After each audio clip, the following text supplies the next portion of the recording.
Halo semuanya, selamat malam. Kita mau IG Live ya. Hari ini IG Live-nya mau bahas masalah sperma. Jadi mau bahas serba-serbi masalah sperma ya. Permasalahan sperma ini kan tentu saja expertnya adalah dokter androlog ya, pakarnya. Jadi kita mau mengundang pakarnya nanti Dr. Sylvia Welestari ya, dokter androlog, untuk mendiskusikan lebih lanjut tata laksana permasalahan pada laki-laki ya, terutama pada sperma.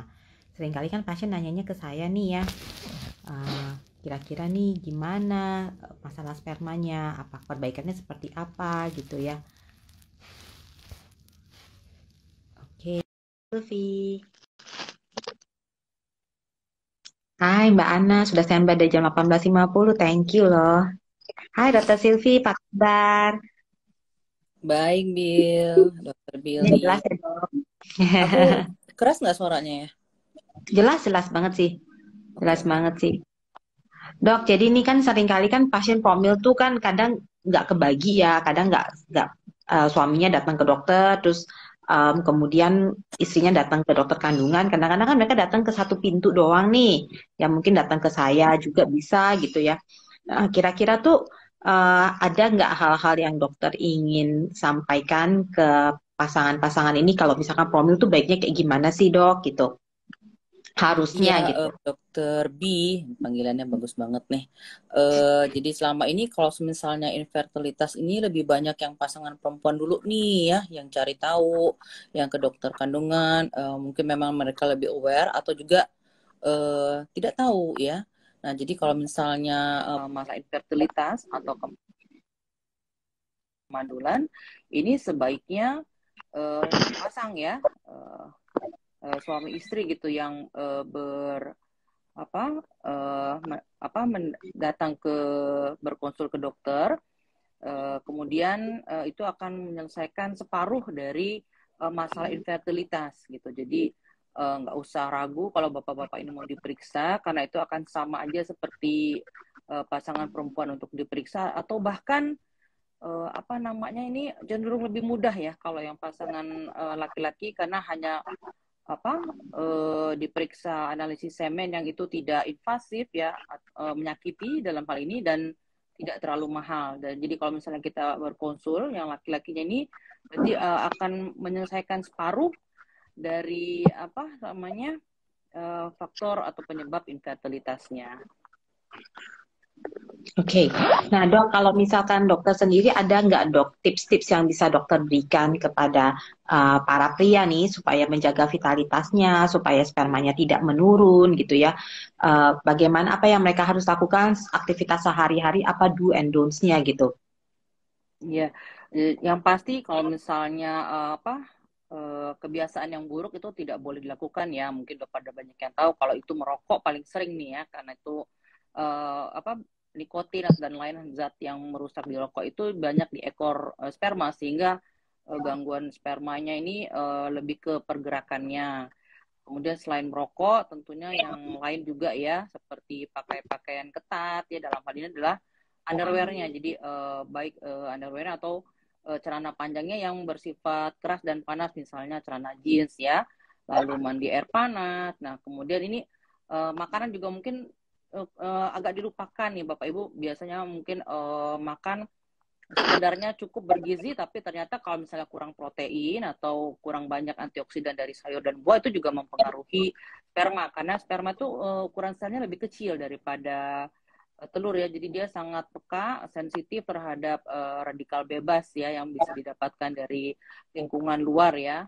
Kemudian olahraga-olahraga tertentu juga tidak boleh ini ternyata ya untuk yang laki-laki, misalnya sepedaan atau mengangkat yang berat. Saya kira yang seperti hal-hal ringan ini membantu banget nih Dokter B, karena laki-laki pada dasarnya dia produksi sperma itu terjadi di setiap saat ya, berbeda sama perempuan yang kita cuma satu kali, dan seperti ibaratnya tempat penyimpanan atau gudang ya, tiap bulan kita keluar. Tapi kalau laki-laki selalu ada mestinya, kalau tidak ada yang mengganggu proses pembentukan sperma itu sendiri. Oke, kalau misalkan kopi sendiri gitu kan, sekarang kan lifestyle banyak ya, sehari-hari kita pasti setidaknya 1 atau 2 cup, banyak sekali ya yang kalau nggak ada kafein kayaknya nggak kick in gitu, nggak bisa aktivitas gitu ya. Kira-kira ada nggak sih dosis kafein yang dibolehkan atau sebenarnya it's okay, kopi itu nggak apa-apa sebenarnya ke sperma? Hmm. Kalau disuruh memilih, saya lebih memilih tidak boleh alkohol nih, yang jelas bisa Oh, alkohol mempengaruhi ya, sperma. oke. Tapi kalau kopi sebenarnya kalau 1 gelas itu cukup-cukup aja. Cuman ada juga nih pasien kok minum kopi cuman 1 gelas kok tetap nggak bagus ya. Ternyata tuh yang espresso. Jadi kalau kopi biasa, saset biasa itu Oh, kan nggak sebanyak itu ya. Ininya hmm, apa namanya? kafeinnya ya. Benar gitu. Jadi kalau sedikit itu nggak mempengaruhi. Tapi mungkin para ini bapak dan ibu mungkin lebih agak keris. Kok teman saya minum kopi bergelas-gelas sehari, anaknya 3 ya dok ya. Nah ini agak berbeda Nah, bapak ada ibu juga yang bilang karena teman rokok dua benar. bungkus tuh anaknya banyak gitu ya. Benar, Heeh. benar.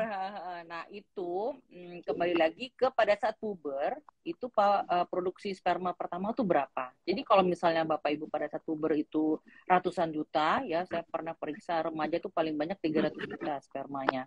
Itu, nah pada saat nanti dia umur 30-an sudah menikah, spermanya masih ada 50, 100 juta dan bisa memiliki anak 3, mampu menghamili dia. Tapi kalau start pubernya, itu sudah kurang dari jumlah normal, mestinya 15 juta, per WHO 2010, tahun 2021 16 juta, itu dia pada saat itu umur 30 tahun, dia sudah oligozoospermi ya, 5 juta kah, 10 juta. Nah kalau kayak gini, punya anak 1 aja susah ya.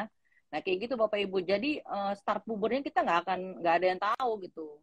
Kan biasanya laki-laki akan diperiksanya setelah jadi suami. Beda kalau kita ya terganggu, mengalami gangguan haid, kan kita bisa langsung tahu pada saat kita puber tuh ya, harus sudah haid, harus tiap bulan dan sebagainya. Jadi kurang ngeh kalau laki-laki ini.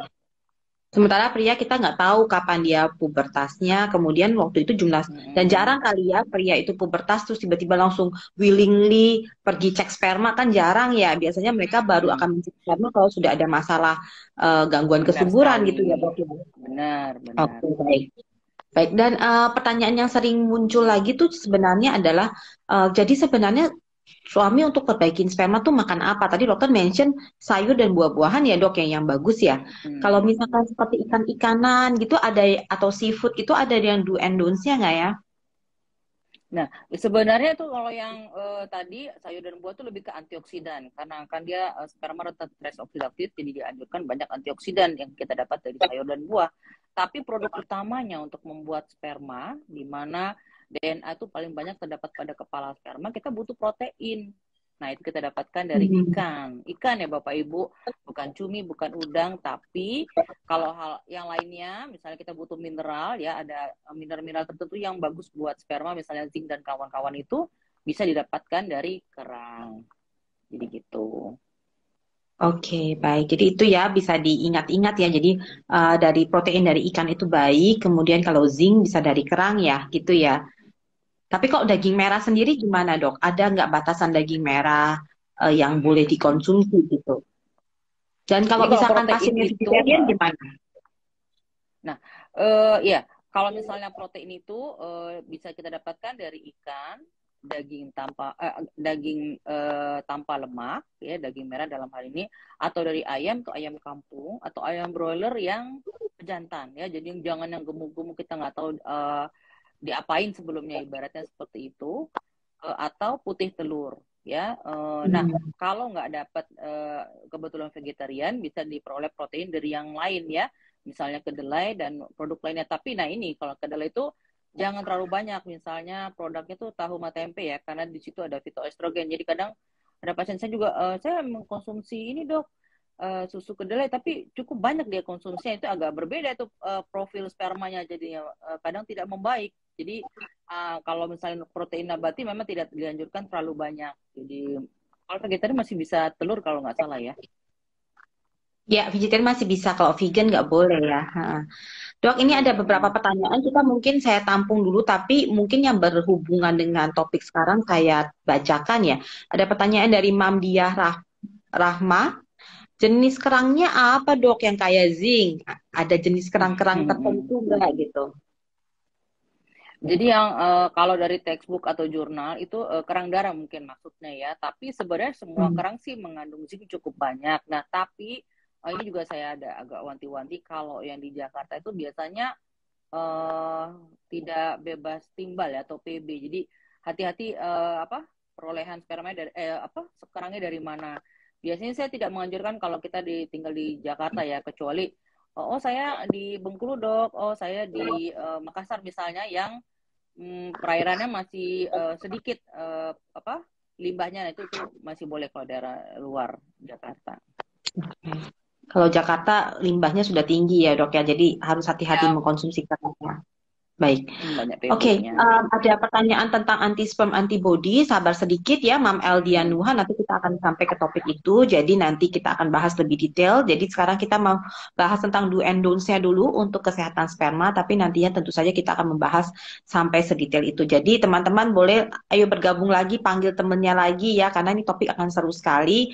Banyak biasanya ke teman-teman itu tanyanya ke saya nih. Padahal sebenarnya pakarnya Hmm. itu memang untuk ahli sperma itu adalah andrologi ya. Dan hari ini kita sangat beruntung ditemani oleh Dr. Silvi, spesialis andrologi, Bachelor of Biomed ya, dok ya, Bachelor of Biomed kan ya dok ya. Jadi Master. Master, oke, sorry Oh dok. ya. Jadi Dr. Silvi ini sebenarnya benar-benar pakar dari segala permasalahan sperma yang ada. Dan teman-teman boleh nanya secara free, secara cuma-cuma, pertanyaan apa saja kita akan berusaha mengupas tuntas ya.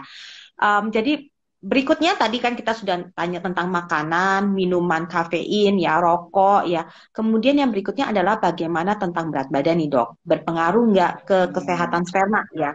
Apakah semua pria yang obesitas pasti spermanya jelek atau pria yang undernourished, yang terlalu kurus gitu ya? Jadi atau yang muscular, yang berotot-otot itu, yang bulky-bulky pasti spermanya bagus atau yang seperti apa nih dok? Ya, sekarang yang obes itu ada dua isunya ya. Yang pertama itu karena kedudukan dari buah pelir atau testis itu kan dia di luar. Beda sama kita perempuan kan hidung telur atau ovarium itu di dalam rongga perut ya. Nah, kalau dia di luar itu memang seperti itu karena dia suhunya itu 3 derajat lebih dingin daripada suhu badan. Supaya pembentukan sperma atau spermatogenesisnya itu optimal. Nah, kalau pada pasien-pasien yang obes ini cenderung tidak bisa seperti itu karena posisi si buah pelir atau testisnya itu dia terdesak, tertekan oleh sekitarnya seperti paha atau lipatan perut ya, sehingga suhunya sama dengan suhu badan dan itu akan mempengaruhi pembentukan sperma itu sendiri. Itu satu isu. Jadi pasien-pasien saya yang obes juga ada program untuk menurunkan berat badan lebih kepada supaya testisnya itu dia free ya, tidak ketekan dan suhunya tidak sama dengan suhu badan. Yang kedua isunya adalah kalau misalnya kita ada sindrom metabolik terutama apalagi yang obesitas atau sebaliknya yang tadi ya yang terlalu kurus itu juga akan mempengaruhi profil hormon. Nah ini agak berbeda sama perempuan. Kalau perempuan tuh jelas ya kita ngukur hormon tuh tidak boleh kelebihan, tidak boleh kekurangan pada saat-saat tertentu pada siklus haid. Jadi nggak satu waktu kan ya dokter Bi ya. Ada pada saat Iya betul. ovulasi ya, fase folikuler, fase apa luteal. Nah, Ada tapi kalau pada ya laki-laki, betul. laki-laki itu dia satu waktu sih sebenarnya, cuman rentangnya terlalu jauh. Jadi kadang-kadang kalau Bapak Ibu ada hasil hormon, itu bisa dilihat itu rentangnya jauh. Misalnya kayak LH itu ya dari 3 ke 9 ya. Padahal pasiennya mungkin umurnya masih 30-an dan tentunya itu tidak kalau 3 ya berarti bukan bukan normal, tapi sesungguhnya dia misalnya normal di cut off di tengah, misalnya 5 gitu ya. Jadi kalau misalnya pasien tersebut 3, LH-nya berarti dia sudah turun dan itu tidak optimal untuk pembentukan sperma atau pembentukan testosteron sesuai usianya. Jadi kita mesti jeli yang lihat. Jadi biasanya yang baca hormon memang androlog karena dia akan tahu oh ini berarti nggak sesuai. Apalagi kalau volume testisnya kurang ya, ukuran testisnya agak lebih kecil dan sebagainya. Baik. Kalau obesitas itu lebih ke kan kadang ada pria yang sebenarnya nggak obes kalau dilihat badannya kurus gitu, tapi perutnya besar Mm-mm. sekali gitu ya. Apakah itu lebih penting atau maksudnya itu berpengaruh juga nggak central obesity itu atau obesitas secara BMI secara general dok? Yang tadi kita katakan secara general sepanjang si buah pelirnya itu dia terdesak jadi oleh kelebihan paha, kelebihan perut. Tapi kalau misalnya dia hanya perutnya saja, artinya si buah pelirnya itu bebas, biasanya profil hormon yang terganggu. Jadi memang kalau bisa idealnya semuanya tidak terganggu ya supaya kita bisa naikin sperma nih kan kita tahu sendiri ya program hamil itu kan sangat ditentukan oleh jumlah sperma motil ya, kapan kita mau alami, kapan kita mau insem ataupun bahkan harus bayi tabung. Oke, nah kita udah bahas ke arah sini nih dok. Jadi kan ada syarat-syaratnya nih dok ya. Sperma yang bisa hubungan alami, sperma yang harus masih boleh inseminasi, atau sperma yang sudah harus bayi tabung gitu ya. Nah ini kan biasanya ada kriterianya. Seringkali pasien tuh ibarat kata merasa kalau harus disuruh bayi tabung itu kayak udah divonis gitu, seperti sudah apa ya, sudah nggak ada jalan lain gitu ya, atau bahkan kadang-kadang pasien yang sebenarnya sudah syaratnya harus bayi tabung masih memaksa quote and quote untuk program alami gitu. Nah, kira-kira dokter bisa jelaskan nggak sih sebenarnya syarat sperma itu seperti apa? Apa yang kita hitung gitu? Apakah hanya dari jumlahnya saja, hanya dari gerakan saja, atau seperti apa perhitungannya, dok? Ya ini benar banget nih dokter B. Saya juga kadang menjelaskan ke pasien satu-satu nih ya. Saya belum mengerti kenapa masyarakat awam kita ini sangat alergi nih dalam tanda kutip terhadap bayi tabung. Padahal itu memang indikasi dari kasus baik yang dari sisi pasangan yang perempuan ataupun pasangan yang laki-laki ya. Kadang-kadang kita harus Bapak Ibu memilih program hamil bayi tabung. Misalnya pada sisi laki-laki itu biasanya kita melihatnya dari jumlah sperma motil ya. Coba di jumlah sperma motil. Kalau dia jumlah sperma motilnya banyak banget di atas 40 juta ya, itu kita masih bisa alami ya dengan berhubungan teratur 2 sampai 3 kali seminggu. Ini masih yang laki-lakinya aja, saya kita nggak bahas yang perempuan. Tapi kalau jumlah spermanya di bawah 40 juta hingga minimal 5 juta yang bergerak, kita masih bisa insem. Nah, yang di bawah 5 juta ini sudah indikasi bayi tabung. Apalagi kalau dia tidak punya sperma sama sekali, ya misalnya azoospermi, itu udah harus bayi tabung. Gimana caranya kalau tidak dapat spermanya pada cairan mani? Ya gitu kita lakukan operasi pengambilan langsung sperma dari buah pelirnya. Jadi yang laki-laki dioperasi, yang perempuan juga dioperasi untuk bayi tabung. Ya kira-kira seperti itu Ibu. Cara menghitungnya kalau dari hasil analisa sperma itu Bapak Ibu bisa lihat dari konsentrasi ya dikali dengan prosentase yang bergerak, biasanya yang progresif, dikali volumenya. Jadi kadang orang maksudnya jangan takut kalau hasil aduh ini apaan ya, udah oligo, astenoterato tuh biar aja nanti dokter yang menjelaskan, karena kayaknya kalau pasien ya wajar ya orang awam, aduh saya apa lagi sih dok, salah lagi ibaratnya begitu. Tapi tuh nggak usah khawatir Bapak Ibu, kita masih bisa perbaiki untuk mencapai jumlah sperma motil optimal. Baru nanti kita tentukan promil yang paling tepat disesuaikan dengan kondisi ibu. Misalnya gimana? Kalau jumlah sperma motilnya banyak banget nih, tadi kita bilang masih bisa alami kalau jumlah spermanya di atas 40 juta. Tapi ternyata dari sisi perempuan terdapat sumbatan pada saluran telur keduanya. Tentunya hal ini juga nggak bisa Bapak Ibu tetap dengan harus bayi tabung. Misalnya begitu ya. Jadi kadang-kadang dokter B ya atau saya atau tim kami ini memutuskan itu berdasarkan kondisi pasangan suami istri. Kita nggak bisa samakan dengan tetangga sebelah misalnya begitu ya.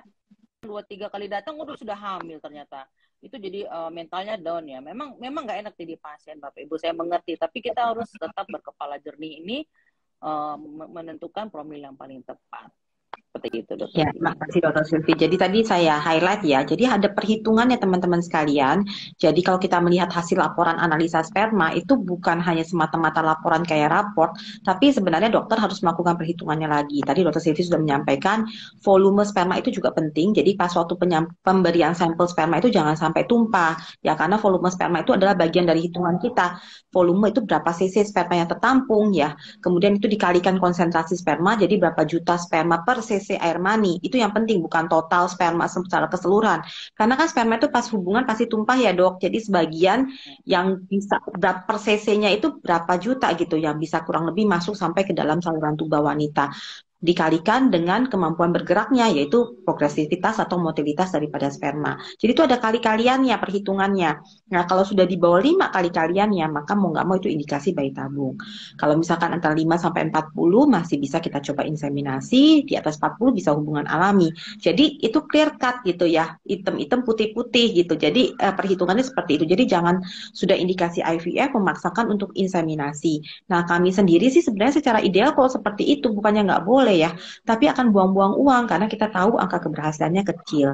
Kalau misalkan mau sampai tetap memaksakan, misalkan biaya nggak ada nih, mau nggak mau kita harus inseminasi.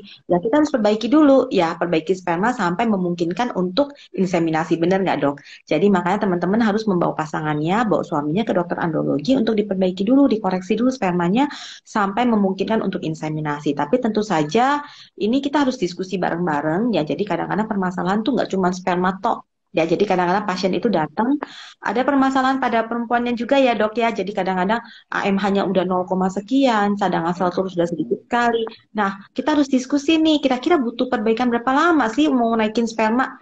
Kalau misalkan kata dokter Silvi 2 tahun ya, ini baru bisa nih untuk hubungan alami. Waduh, sekarang aja cadangan sel telurnya udah 0,5 nih AMH-nya ya. Kira-kira kalau 2 tahun jadi 0,1 atau masih adanya ya? Nah, itulah kira-kira hal yang perlu didiskusikan. Makanya sebenarnya teamwork itu untuk penanganan fertilitas sangat penting. Benar nggak, Dok?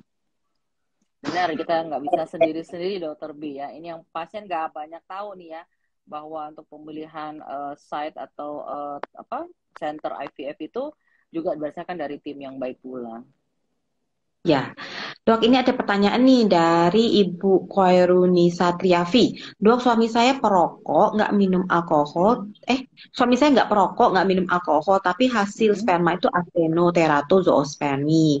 Saya sama suami sudah menikah 9 bulan, baru 9 bulan sih ya. Cek sperma bulan ini dan sampai 3 bulan ke depan harus minum oligocare. Apakah masih bisa hamil alami? Nah, tadi ya dok ya, ini pertanyaan hamil alami itu mungkin kita tadi kembali lagi ke perhitungan kali ya dok, perhitungan total motil count tadi ya. Jadi dikali kalian tuh Mbak, volume dikali konsentrasi kali gerakan sperma. Nah tadi deh ya, bisa nggak tuh masih hubungan alami? Kita coba hitung-hitungannya di sana ya. Ada lagi nggak nih pertanyaan terkait dengan apakah bisa alami, bisa inseminasi? Ayo, ini kalau misalkan masih ada, boleh ya terkait dengan kondisi sperma untuk program hamil yang seperti apa silakan boleh ditanyakan ya sebelum kita maju ke topik berikutnya gitu. Nah dokter biasanya nih dok untuk masalah-masalah kasus sperma yang azoospermi ya dok yang tidak punya sperma sama sekali itu ada kriterianya nggak sih dok kapan harus dilakukan operasi kapan tidak gitu seperti apa mungkin bisa dokter jelaskan. Ya, Bapak Ibu, ini Dokter B pinter nih mancingnya ya, bahwa pada kasus azoospermi atau tidak ditemukan sperma pada cairan mani itu ada dua tipe, ya disebabkan oleh sumbatan kah atau nggak pakai sumbatan, ya. Jadi kalau saya lebih lebih senang kalau ada sumbatan, artinya testisnya atau buah pelir dalam kondisi baik, sehingga kalau sumbatannya kita koreksi, ya itu bisa dapat sperma kita biasanya. Tapi kalau misalnya nggak pakai sumbatan itu berarti gangguannya pada buah pelir atau testisnya tadi. Ya, jadi kalau misalnya itu biasanya ukurannya tidak seperti normalnya pria dewasa. Misalnya pada ukuran remaja atau anak-anak sehingga produksi sperma itu terganggu. Ya, nah pada kasus-kasus yang ekstrim seperti ini kita bisa lihat kondisi hormonnya ya apa masih bisa kita pancing dalam tanda kutip misalnya volume testis atau ukuran testisnya masih bagus kemudian hasil hormonnya kurang ya kita sebutnya biasanya hipogonadotropin hipogonad. Nah kondisi seperti ini masih bisa kita simulasi untuk kita rangsang hormonnya ya. Biasanya spermanya jadi bisa ada ya. Syukur-syukur saya selama saya praktik cuma satu yang jadi sampai alami 15 juta. Tapi seringkali hanya untuk cukup untuk bayi tabung aja. Misalnya jadi 1 juta kah, 2 juta kah, sehingga kita langsung programkan bayi tabung sebelum ia benar-benar tidak ada sperma sama sekali itu kembali lagi ke azoo sehingga perolehan sperma harus pakai operasi karena Bapak Ibu kalau pakai operasi ya kita nambah biaya lagi belum lagi nanti testisnya jadi seperti ada dalam tanda kutip kayak lukanya gitu. Jadi nggak sembarangan juga kita ngambil-ngambil seperti itu ya. Operasi ini dilakukan oleh urolog. Ya, kira-kira seperti itu, Dokter B. Ya, jadi azoospermi itu juga ada kriterianya ya. Jadi azoospermi itu ada yang karena sumbatan, kemudian ada yang azo itu tidak ada sperma ya. Jadi begitu hasil spermanya tuh 0,0000 gitu kelihatannya ya. Nah, itu tuh biasanya tuh nggak ada. Jadi apa yang mau dihitung gitu. Jadi artinya secara ejakulasi saat pengeluaran sperma secara ejakulasi itu nggak ada sperma. Spermanya masih ada nggak di buah zakar atau tidak? Ya itu nanti Dokter Silvi tadi udah menjelaskan tergantung dari pengeluarannya karena tersumbat atau karena memang nggak ada produksi dari buah zakar. Nanti Dokter Silvi akan menilai gitu ya, teman-teman androlog tuh akan menilai kalau misalkan ini obstruksi atau bukan ya. Jadi azoospermia disebabkan karena sumbatan atau tidak. Dokter Sil mungkin bisa menjelaskan juga sedikit tentang kan biasanya dapat laporan nih dok ya, ada kriptozoospermi, azoospermi, oligo, Hmm. asteno, terato. Nah itu masing-masing tuh apa sih dok? Siapa tahu teman-teman di sini yang sedang pegang laporan sekarang nih bisa sambil dengerin ya, yang pegang barusan dapat laporan hasil sperma nih sambil, oh iya ini nih suami saya nih yang terato nih ternyata ini toh gitu. Mungkin bisa dijelaskan sedikit dok. Baik, ini kita masih pakai yang berdasarkan WHO 2010 ya Bapak Ibu, karena yang terbaru 2021 belum confirm dari organisasi kami Persandi. Jadi kalau berdasarkan WHO 2010, kalau jumlah sperma atau konsentrasi sperma kurang dari 15 juta, itu istilahnya oligozoospermi. Sedangkan kalau jumlah sperma yang bergerak kurang dari 32% atau totalnya kurang dari 40%, disebut astenozoospermia. Tapi kalau morfologinya kurang dari 4% disebut teratozoospermia. Nah, bisa satu orang pasien punya salah satu dari gejala ini atau bisa punya dua atau tiga. Sehingga istilahnya bisa oligoastenozoospermia atau tiga-tiganya oligoastenoteratozoospermi. Nah, kalau tidak ditemukan sperma sama sekali pada cairan mani ya, setelah kita sentrifuge, jadi kita harus pasti banget Bapak Ibu maninya Bapak Ibu tuh di sentrifuge atau diputar ulang dan tetap tidak ada spermanya 2 kali periksa, artinya benar-benar azoospermi. Tapi kalau setelah disentrifuge kemudian ada 1-2 biji, artinya cryptozoospermi. Karena kita benar-benar harus nggak boleh salah ya Bapak Ibu, karena jadi efeknya jadi panjang ketika ada sperma atau tidak, kan kita harus memberitahukan pasien bahwa harus pasti nih harus bayi tabung, ini masih bisa insem dan sebagainya, jadi kita nggak boleh salah hitung gitu. Jadi Ya. istilah-istilahnya seperti itu. Lalu dok, ada nggak sih syaratnya untuk melakukan pemeriksaan sperma? Jadi mungkin nggak sih satu kondisi tertentu di mana seorang pria melakukan analisa sperma hari ini jelek sekali, kemudian sebulan kemudian dia ulang, ya not so bad gitu. Kira-kira ada nggak faktor tertentu yang mempengaruhi apakah dia mungkin persyaratannya tidak terpenuhi atau bagaimana? Ya, jadi benar sekali Dokter B, kalau misalnya sebelum melakukan analisa sperma itu Bapak Ibu suaminya ya dianjurkan untuk tidak mengeluarkan cairan mani, jadi entah dia berhubungan atau masturbasi pun tidak boleh selama 3 sampai 5 hari. Kemudian biasanya saya akan wanti-wanti lagi kalau misalnya kita mau program nih ya, spermanya kita pakai buat insem kah untuk bayi tabung kah, untuk malam-malam sebelumnya tidak kurang tidur, ya, tidak stres, ya, cukup banyak mengkonsumsi protein, dan apalagi tidak boleh sakit. Kenapa? Karena akan turun, ya.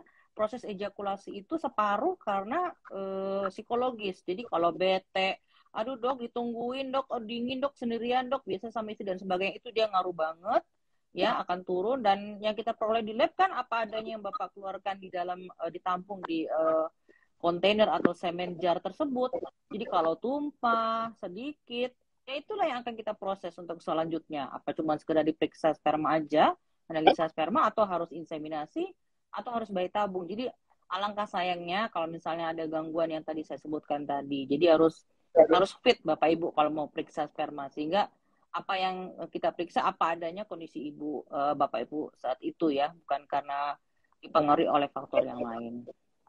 Oke, thank you banget Dokter Sil penjelasannya ya. Ada lagi nih dok, kan pemeriksaan sperma itu terkadang dari pemeriksaan sperma itu kita melihat lebih lanjut yang namanya DRI atau DNA fragmentasi indeks ya. Ini kan penelitian doktoral Dokter Silvi nih ya, penelitian S3 Dokter Silvi ya tentang DNA fragmentasi indeks. Mungkin dokter bisa menjelaskan apa sih yang disebut DNA fragmentasi indeks? Karena seringkali pasien datang tuh langsung dibilang dok saya ini unexplained infertility nih karena semua cek-ceknya bagus. Tapi kita lihat oh ternyata DNA fragmentasi indeksnya tuh nggak diperiksa. Begitu diperiksa DFI-nya 70%, 75%. Padahal analisa spermanya normal. Nah, apa sih itu dok? Mungkin dokter boleh menjelaskan lebih lanjut. Ya, ini benar sekali Dokter B. Jadi selama ini kalau kita menilai fertilitas laki-laki ya, mau tahu penyebab infertilitasnya apa, kita lakukan analisis semen ya. Kita bisa tahu jumlah, gerak, dan bentuk sperma. Tapi pada kasus-kasus tertentu ya, apalagi kalau hasil dari analisa sperma adalah normal, normozoospermi, nah pada saat inilah kita terutama bisa melakukan pemeriksaan satu lagi yang kita sebut sebagai DNA fragmentation index tadi. Jadi kalau Bapak Ibu bisa googling tuh ya struktur sperma, DNA sperma ada di kepala sperma. Itu struktur sperma paling besar itu adalah kepala yang isinya semua hanya DNA. Jadi itu yang bakal nanti menjadi embrio atau calon bayi ya, yang akan bergabung dengan DNA-nya si telur. Nah, kondisi dari DNA ini harus bulat utuh semua, tidak ada yang putus-putus atau terfragmen. Tapi seandainya terfragmen ya, patah-patah, maka sperma tersebut tidak bisa fertilisasi atau menembus atau melakukan pembuahan terhadap si telur atau oosit ya. Nah, itu kadar tersebut kita hitung dalam prosentase, ketemulah itu tadi yang DNA fragmentation index. Kalau dia indeksnya masih normal di bawah 30, masih bisa alami atau masih bisa inseminasi. Tapi kalau di atas 30%, itu biasanya kita anjurkan untuk bayi tabung setelah perbaikan. Jadi itu tidak mutlak Bapak Ibu, masih bisa kita perbaiki ya. Jadi kalau misalnya sangat tinggi, tadi Dokter Bi sebutkan sampai 70%, itu tidak akan terjadi kehamilan. Kenapa? Karena hanya sperma terbaik saja yang bisa menghamili ya atau memfertilisasi telur atau oosit. Jadi itu harus diperbaiki dulu, turun dan turun. Jadi itu penyebab terbesar dari unexplained adalah DNA fragmentation index ini yang tinggi. Itu salah satu pemeriksaan tambahan. Terima kasih Dokter Sil. Dok, ini ada pertanyaan penting nih yang menurut saya bagus juga dari Mam Dilia Rahman atau Dad nih Dilia Rahman nih. Maaf ya kalau salah. Dok, apakah kredibilitas dari lab klinik berpengaruh dengan akurasi presisi analisa sperma? Ini saya kira sangat penting ya. Jadi mungkin memang benar ya Dok, tidak semua laboratorium itu mampu dan bisa benar mengerjakan analisa sperma, dan mungkin dokter bisa menceritakan ada pemeriksaan analisa sperma secara manual, secara komputer, dan bagus dan negatifnya gimana, Dok? Iya Bapak Ibu, kadang-kadang kita lihat hasil sperma itu kan berbeda-beda ya antar lab. Padahal baru kemarin ibaratnya seperti itu ya. Sekarang kok udah berbeda nih, beda 3 sampai 5 hari di laboratorium kita. Karena memang metodenya berbeda-beda Bapak Ibu ya. Jadi tadi sebenarnya seperti Dr. Bi bilang, ada yang computerized dengan komputer, ada yang manual. Nah, yang manual itu juga ada 2 cara, dengan menggunakan counting chamber atau bilik hitung makler, atau dengan bilik pengenceran Bapak Ibu, sehingga jumlahnya ada faktor namanya apa sih ya, faktor sebenarnya buat supaya dia benar juga, jadi ada faktor pengalinya lagi ya. Nah jadi tapi jadi jumlah sperma seolah-olah jadi lebih tinggi dibandingkan kalau kita yang dapatkan dari makler. Sedangkan kalau kita nggak boleh sampai salah Bapak Ibu ya. Nah kalau yang mesin itu dia tidak bisa baca di bawah 2 juta spermanya, karena dia berdasarkan kamera lihat yang ukuran partikel mirip sperma, dihitung sperma juga. Jadi dia nggak bisa nyebutin azoospermi, itu nggak bisa kalau yang dari mesin atau komputer. Padahal pasien kita separuh seperti itu. Ya, pasien-pasien yang di mana tempat bayi tabung berada itu memang sangat sedikit biasanya spermanya. Makanya kita lakukan bayi tabung. Jadi ini nggak boleh sampai salah. Kan Bapak Ibu harus berhati-hati untuk memilih. Kalau untuk screening biasa mau tahu berapa sih sperma saya, monggo. Tapi kalau sudah setahun atau udah beberapa tahun pernikahan, itu jangan sampai salah lagi memilih lab. Biasanya yang ada center IVF dia akan hati-hati. Karena dia nggak boleh salah menentukan ini berapa jumlah spermanya, kapan pasien harus operasi, kapan pasien harus backup, atau masih bisa nggak usah pakai operasi dan sebagainya. Ya kan, kasihan pasiennya, ibaratnya seperti itu. Jadi hati-hati untuk memilih lab. Dan saya ketika melakukan pelatihan juga kayaknya cuma 1-2 lab, tapi ini seluruh lab bisa gitu ya. Dibandingkan setelah datang lagi konsul, karena tidak semua pasien konsul ke androlog, kita cek lagi di tempat kami itu beda jauh. Nah, sedangkan kita nggak bisa sembarangan melarang dan sebagainya. Jadi ini pintar-pintarnya pasien untuk memilih lab. Ya, ini ada pertanyaan dari Mams MyCute 001 ya, kalau periksa DNA sperma itu gimana ya Dok penjelasannya? Ya tadi ya Mbak Yap, itu penjelasannya apa itu DNA fragmentasi indeks ya. Jadi kalau periksa analisa sperma jangan hanya analisa sperma biasa ya, DNA fragmentasi indeks itu perlu juga untuk dilihat karena terkadang sperma reportnya bisa normal, padahal DNA fragmentasi indeks atau DNA yang terfragmented, DNA yang rusak pada spermanya cukup tinggi. Ya, pemeriksaannya cukup mudah sih, sama saja seperti pengeluaran sperma, bahkan seringkali bisa dikerjakan bersama-sama ya Dok, 1 kali pengeluaran sperma untuk 2 pemeriksaan ya, kecuali nggak ada sperma atau sangat sedikit sehingga tidak bisa dilakukan DNA fragmentasi indeksnya ya. Oke, nah ini ada pertanyaan dari Mams Eldian Nuha. Jadi dia bertanya tentang aglutinasi ya dok. Nah dokter mungkin bisa menceritakan aglutinasi positif 2 itu apakah masih bisa diperbaiki dan kira-kira itu penyebab apa sih aglutinasi itu apa yang bisa menyebabkan aglutinasi? Silakan dok. Iya, jadi kalau Bapak Ibu bisa lihat hasil analisa sperma, tuh aglutinasi itu pelaporan ketika sperma saling menempel. Ya, apakah kepala dengan ekor, ekor dengan ekor, dan sebagainya. Itu dihitung ada berapa sperma yang tertempel. Ya, itu yang akan kita hitung sebagai plus satu, plus 2, dan sebagainya. Semakin banyak plusnya, semakin banyak sperma yang ketempelan. Ibaratnya gitu. Sehingga dia malas bergerak.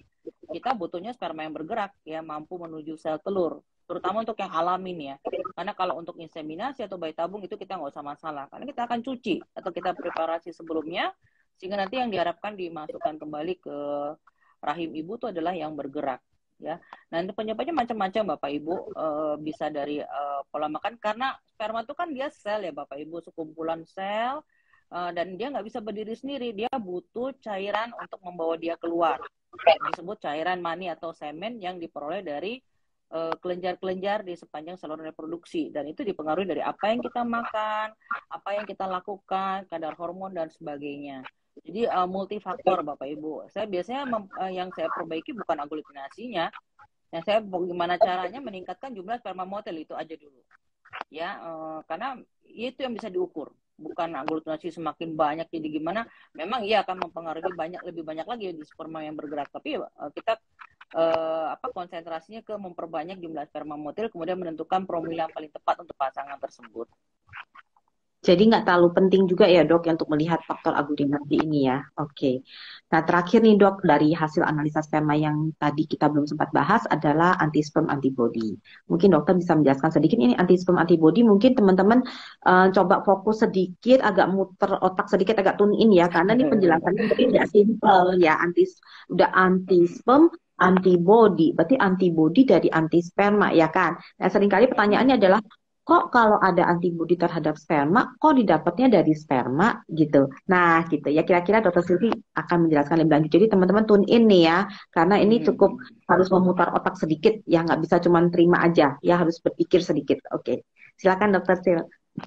Iya, jadi Bapak Ibu bayanginnya seperti kita alergi, ya, alergi terhadap makanan, ya, alergi terhadap udara dingin sama, ya, jadi alergi terhadap sperma.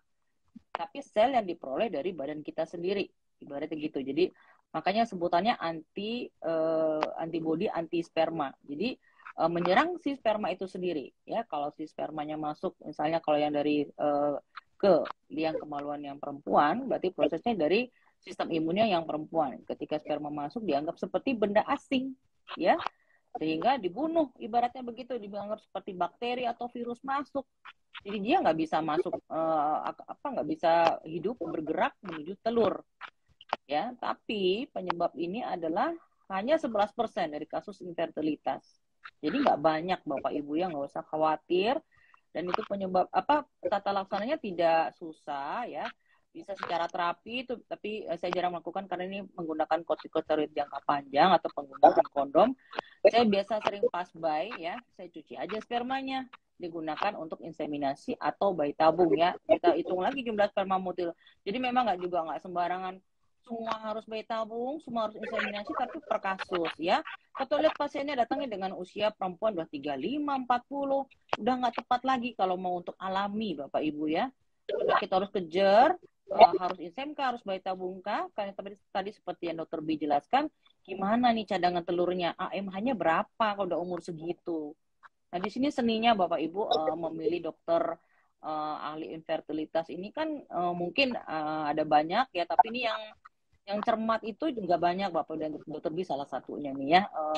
Success rate, ya nih, tingkat keberhasilan insomnia Dokter B itu tinggi banget, ya. Kalau misalnya saya cuci itu nggak semua objek itu bisa, dan dia termasuk yang tinggi. Jadi juga milah-milah ini, ya, kita milih dokternya nggak semua bisa menentukan promil yang paling tepat untuk pasutri yang mengalami infertilitas. Jadi harus cerdas juga sih Bapak Ibu. Ibunya. Terima kasih Dokter Sil. Dokter Sil ini memang dokter androlog handal ya, Dokter Sil yang sangat sering membantu saya dalam proses inseminasi. Jadi terlepas dari tidak angka keberhasilan tidak terlepas dari kehandalan Dokter Sil dalam memproses dan mencuci sperma unggul nih. Dokter Sil, terima kasih banyak. Kita tidak terasa nih sudah 45 menit berlalu ya. Jadi teman-teman mungkin satu dua pertanyaan terakhir sebelum kita mengakhiri IG Live hari ini ya. Mungkin ada yang mau bertanya lagi satu dua pertanyaan terakhir. Kalau misalkan mau, boleh silakan. Nih, kalau analisa sperma, oh ini jangan sebut Iya, jangan sebut. Naked ya, jangan sebut nama lab, Mbak. Kita nggak bisa bilang yang mana yang bagus, yang mana yang nggak. Mohon maaf ya. Jadi kalau analisa lab di lab P atau lab B itu bagus atau enggak, mohon maaf kita nggak bisa menyebutkan seperti itu ya karena tentu saja ada etika yang berlaku di sini. Kita tidak di-endorse siapa-siapa ya, ini murni hanya untuk edukasi ke teman-teman sekalian dan kita juga tidak akan memblacklist laboratorium manapun juga ya. Jadi teman-teman mohon maaf kita tidak bisa menyebutkan merek ya untuk kali ini. Ada lagi kah yang pertanyaan lain yang tidak berkaitan dengan merek mungkin? Ada pertanyaan-pertanyaan yang masih mengganjal mungkin atau bahkan bapak-bapak dad yang bergabung dedi yang pengen bertanya lebih lanjut silakan, ini kita ada pakarnya loh hari ini di sini malam ini.